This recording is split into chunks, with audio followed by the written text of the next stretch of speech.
The most recent JGS update added Kurourushi to the game, and to put it lightly, they are strong. Very strong. Their playstyle is a bit unique, and in some ways, reminds me of Nanami, but when piloted correctly, it's almost impossible to approach a Kurourushi, and they just chip you down over time until you die. All of Kurourushi's strength is because of their very powerful neutral at both close and mid-range. I hesitate to put them on the same level as top 1 to 3 characters, like Choso, but they're absolutely able to hold their own in a way that most characters can't. This video is an overview of everything that Kurourushi has, and is some parts a tutorial, and other parts a review of their balance. Before we get into it though, make sure to subscribe so that you can stay up to date on anything JJS. Now, let's get into the video. In terms of archetype, Kurourushi is a bit weird, but I would pin them as an all-rounder. They dominate both close range and mid-range engagements with extremely strong moves. Your 1 and 3 both win you M1 trades pretty well if you use them right, while your 2 and 4 serve as powerful range pokes that deal damage from a distance and can set you up for some more damage. There is practically no range that Kurourushi is bad at, and unlike zoners like Ryu, where they ideally want to be far away until something like the heat meter forces them to go in, Kurourushi really doesn't care. You completely control the pace of the fight, because if the opponent wants to play keep away, then you just pellet them with Detach and Roach Swarm to chip them to death. You can even just pull them in with the second part of Detach if you're fighting an actual zoner to force them to get in. On the flip side, if someone is all up in your face, then you have Festering Strikes, which is one of the best close range moves in the game, and Chokehold, while not nearly as good as Festering Strikes, can help cheese M1 trades by punishing people for trying to take their turn in the trade. Kurourushi genuinely has no obvious weaknesses. Mobility isn't even a huge issue either, since they can skate on the roaches to gap close, and can get rolls from jumping on their arm platform, though that's quite situational. It all makes for an extremely powerful all-rounder that honestly can do anything. Though specifically with Kurourushi, there's a heavy focus on chipping opponents down slowly and landing moves in neutral, rather than the standard land the big combo method of dealing damage that a lot of other characters revolve around. You're generally not winning games with a 70 damage red combo like a Mechamaru would, but rather dealing very constant damage with your oppressive neutral that eventually gets people to yellow, to red, and then to dead if they don't play correctly against you. That's enough for a general overview though. Let's get into the passives and each move. First, let's go over passives. Kurourushi has a couple of passives. For one, they're bigger than other characters, and you have another set of arms as well as antenna, which is purely cosmetic. What is not cosmetic is your M1s, which use your fists, and your Festering Life Sword. Before we explain that though, let's explain Kurourushi's unique debuff, Injury Stacks. Any attack by Kurourushi that uses a sword, which means M1s, her 1, her 2, and her 3, will inflict injury stacks, with these being the specific amount that each one inflicts. Each stack will do 3 damage over 2 ticks, with a tick being 1 second. It sounds kind of complicated, but just think of it as the opponent taking 1.5 damage every second if they have injury stacks on them. When you reach 8 injury stacks, the stack will instead burst, which removes all of the stacks, but does a bunch of damage on them, as the eggs hatch and crawl out of the victim, which kinda gave me PTSD of Deep Woken's Lair 2. Going back to M1s, your M1s have different damage values than other characters, and your first and third M1 inflict injury stacks. You do 1, 2, 2, 3 damage, for a total of 8 damage in your whole M1 combo when you don't include stacks. And for reference, other characters do 3, 3, 4, 4, which totals to 14 damage. However, when you include injury stacks, you deal 17 damage, so you actually deal more damage than normal characters per M1 combo. You'll notice this if you go onto JDS Trello and read the damage values of Kurourushi's moves. Her damage on each move is absolutely horrific on its own. Like, each hit of Festering Strikes does 1 damage each, but they also inflict an injury stack, which means they deal 4 damage each, so you deal 3 damage but have 9 damage in stacks for a total of 12, which actually isn't that bad. It all makes our damage extremely backloaded, even though your damage is pretty average when considering injury stacks. The fact that it's in a DOT means that there will be moments when you hit an opponent who's on death's door, but your combo doesn't kill them because most of the damage is in the DOT ticks, and so you kind of just have to wait around until they die from the poison, or use stuff where the damage isn't based around your poison, such as your Swordless moves or Roach Swarm, to finish the job. Final passive to mention is that down slamming a dead body will eat them, and that resets all of your cooldowns. This is really useful, especially in duels, because it means you start each fight with all your moves ready to go. Now that we've covered the passives, let's go over the moves.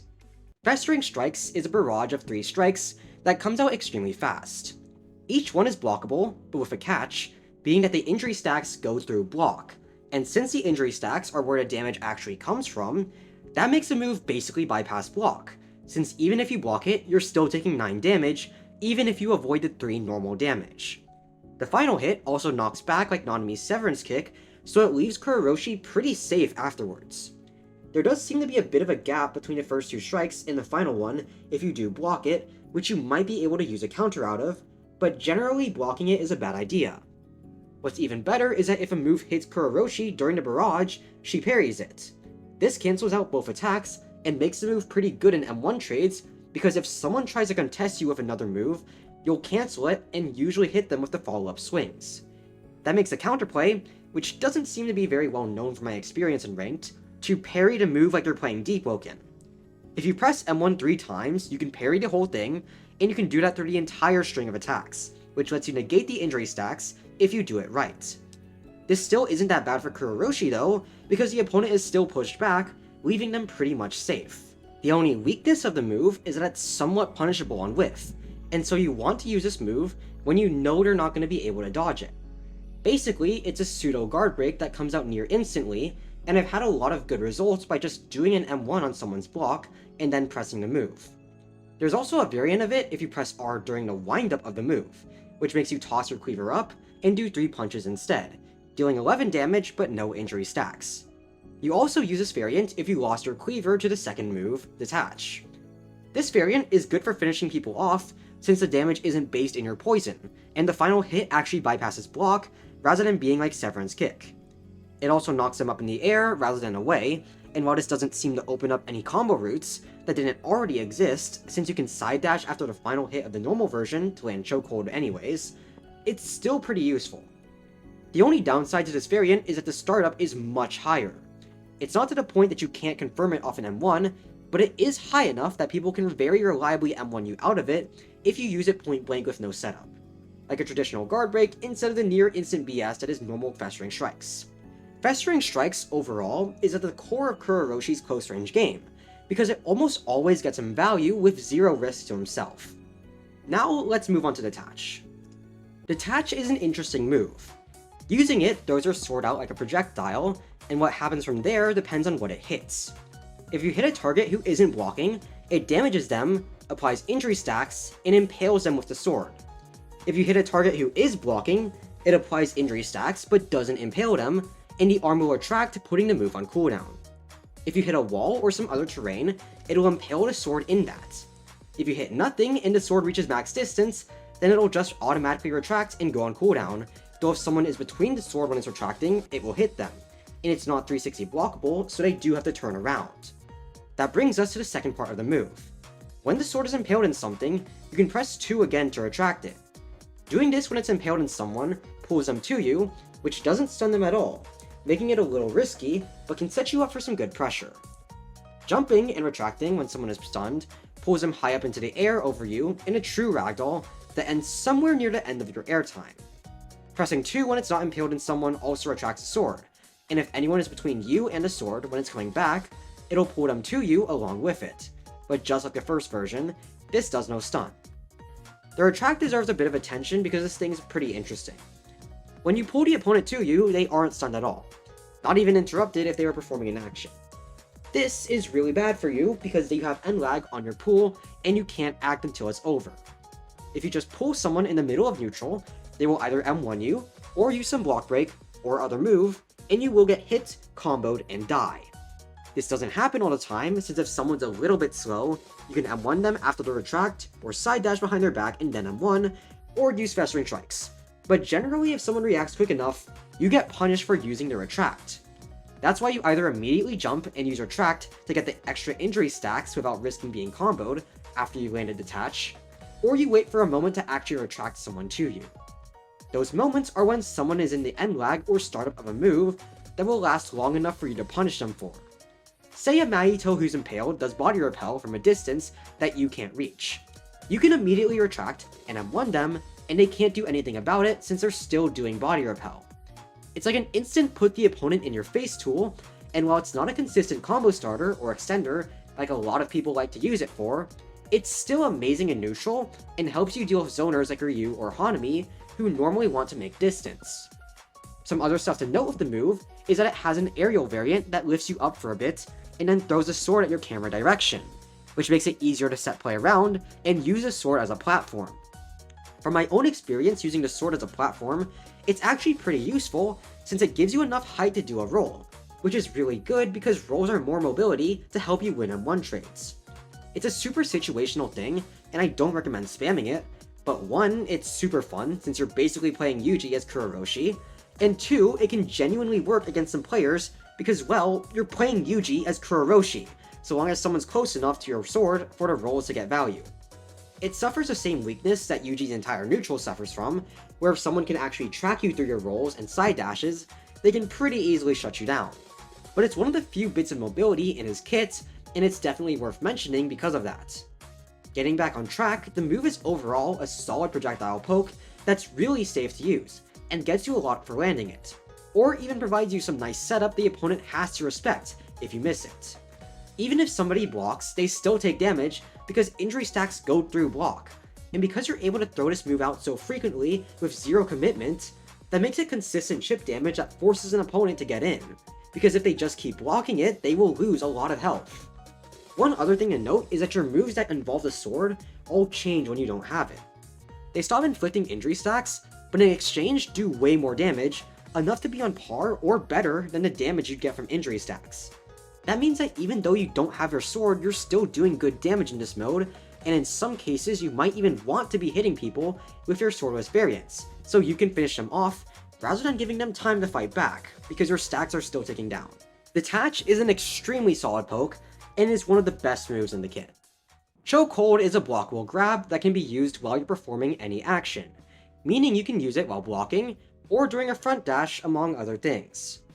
On hit, it'll grab the enemy and hit them, either inflicting injury stacks or dealing decent damage depending on if you have the cleaver or not. If the move is blocked, it has a massive end lag, which is a major weakness with it. It also hits ragdoll, which is nice for combos. The ability to use it while blocking is very nice in M1 trades, but sort of falls off the better your opponent gets at the game. It's good in the sense that a very common tactic or habit after blocking an M1 is to unblock an M1 back, so stacking Chokehold on your block catches that M1 in what is basically a counter. It's bad in the sense that good players will adapt and learn to call out the move by continuing to hold block, and if they call it out properly, they're able to punish. There's that, and it's also extremely punishable by ragdoll cancel. It's not a 100% guaranteed punish, you have enough time after the move ends that you can block after using the move, but if someone ragdoll cancels, it puts you in a very bad situation, akin to what happens to Yuji if someone ragdoll cancels his Black Flash. Honestly, despite this move not being too bad, I consider it the worst in his kit, solely because it's the only one of notable weaknesses that can be taken advantage of.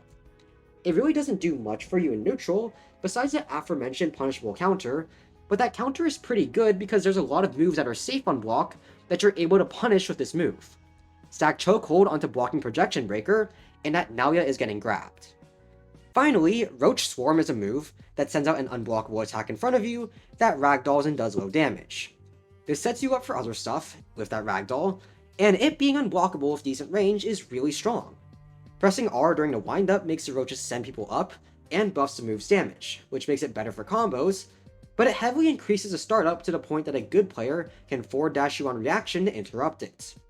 Finally, using it in the air makes you ride forward on a swarm of roaches, ragdolling anyone you hit and dealing damage. This move is part of what makes Kuro's mid-range game pretty strong, since if you waste side dash, this move is almost guaranteed to hit. It also does decent damage that isn't based in poison, so you can finish people off with it. The main advantage of the move is the same as Detach, in that it's a pretty non-committal poke if you're only doing the normal variant. It doesn't do much damage alone, but that ragdoll confirms into Detach for even more damage, and if you hit someone against a wall, you can even get a chokehold in. The 4+R variant, on the other hand, is a bit more of a risky callout since a good player can dash in and hit you before you get it off, but it's stronger for combos since it does more damage, and that aerial ragdoll confirms it to chokehold even without a wall. The aerial variant, meanwhile, has very little end lag, which makes it good for approaching people or getting around in general. And that ragdoll can confirm into chokehold for a neat combo. It's the same as any other ranged guard break like defense response aerial. People have to conserve their side dash in neutral or else you hit them with this, and that lets you dominate the mid-range more easily. Then she has her R special, which summons 2 spirits after a short animation. Pressing R on someone then makes those spirits hover on the side opposite from you. Basically, the target will always be between you and the spirits. If the spirits are hit by the target, they'll explode, blinding their screen, dealing damage, and interrupting moves, though I think the stun that actually confirmed into stuff was removed. AoEs can trigger this as well, which means Yuta sucks at fighting Kuro. These spirits trigger so easily from just anything, and while a blindness isn't going to make you invincible, since the opponent can still see your name, it hides your animations well enough, which can be really helpful for some more subtle things like Chokehold, or even just seeing and reacting to Roach Swarm. In terms of using the move, you need to get some distance, since the startup is long, and luckily Chokehold gives you that distance pretty easily. Once they're down, you want to set them on someone while you're fighting them, because if you use them too far away, people will just trigger them on purpose to get rid of them before they actually fight, and you can't capitalize on that. It's an oppressive tool people have to respect that stops them from using certain moves in neutral to avoid triggering them. Then for her ultimate, you have 3 variants, but realistically 2. Pressing it normally does Parthenogenesis. You summon a clone of yourself that will mirror you. Doing a move input when you're unable to actually perform the move, such as by blocking or by having the move on cooldown, will cause the clone to perform the move too. They also M1 when you M1, and they will run after a target if you put your spirits on them with R. If you use the ult again, the clone will clone itself. This caps at 8 active clones at a time, and each one has 40 HP. This is one of the best ultimates for public server farming because if you can get your clones rolling, then you're basically unstoppable. Unlike a normal ult 2, they don't get killed unless you die or all your clones die. Any base is going to get destroyed by you, overwhelming them with the Roaches of Doom. The weakness is that it's easily countered by AoE, and so Sukuna or Gojo ultimates will just wipe you out and destroy what you've built up. Pressing R during the clone animation will instead do a Roach Tornado. This is just a fat AoE that does big damage, and that's all there is to it. It's funny, it's pretty strong, but there's very little to say. Finally, you can press R next to a domain to invade it, and this invasion also shatters the domain. It's funny to say the least, and if your teammate is getting murdered by a domain, you can break it to save them, but it's really just there in the grand scheme of things. That's why I say she functionally has 2, because you're rarely using this one. Now, let's get into overall thoughts. Kurourushi is a character who's centered around her strong neutral. Up close, you abuse 1 and 3, and at a distance, you abuse 2 and 4. At all times, you are applying injury stacks and slowly tickling your opponent down to death. Kuroroshi's strength in neutral is enough to pretty much cheese any of the more M1-centric characters, and I climb to 100 elo with them by just abusing that good neutral. I think balance-wise, Kurourushi as an all-rounder is somewhat like a more balanced Hanami. They don't get any meaningful combos off of zoning, unlike Hanami, but they absolutely can do it, and Kurourushi does have to get in to deal good damage, which lets the opponent actually engage with them. At the same time, they have such an oppressive neutral that covers so much ground, and it stops them from being a generic M1 merchant, and lets them be a pretty fun character to play. In general, he's an extremely oppressive character that, like Hanami and Ryu, hard counter to M1 merchants who so much of this game is centered around. His kit not fully leaning into ranged pokes helps balance him out a little bit, but even though I play Kurourushi pretty aggressively, I think a passive Kurourushi could be an actual nightmare because he's just so hard to approach. Kurourushi is generally just a character who's extremely hard to punish, and is able to throw out stuff however he wants, all of which need to be respected. And so it makes for a character who dictates the pace of the game, because the opponent needs to get in to do anything against him. But even up close, he's got some good options. To end all this off, I'll talk about the counterplay to the character. Festering Strikes is countered by M1ing at the right times. If you have a friend, you can practice it, but just know you can parry the whole thing, or block the first hit and then parry the second 2. Detach can be either blocked or dodged, preferably dodge, since blocking it still inflicts injury stacks, and if they miss it, then watch out for it on the return and turn around and block. And if you're attracted into their face, then try to press a move, but if you are too late, then you might as well block and try to track the Kurourushi. When I'm one trading with Kurourushi, try to hold block a lot longer than you normally would, because a lot of Kurourushi players will use Chokehold to try and catch you. Finally, Roach Swarm is as simple as saving your side dash for when it happens. However, if they do the 4+R variant and you react in time, you're able to forward dash her out of it because the startup is so long. As for the fly things, if they use them from a distance, pop them, play keep away until your screen clears, and then go in. Up close, try to hit Kurourushi since they disappear when Kuro is ragdoll. All of this makes the counterplay sound pretty simple, but it's complicated in practice because you don't have many good ways to punish. You really want to take an aggressive playstyle against Kurourushi because he's able to just draw out stuff without being punished for it. Stay on top of him, learn to parry Festering Strikes, and you have a better chance of winning. With that though, we're at the end of the video. If you enjoyed this overview, then make sure to subscribe, since it helps out a lot. And if you have your own thoughts on this balance, leave them in the comments below. I'm Noob Eternally, thanks for watching, and have a good day. Bye.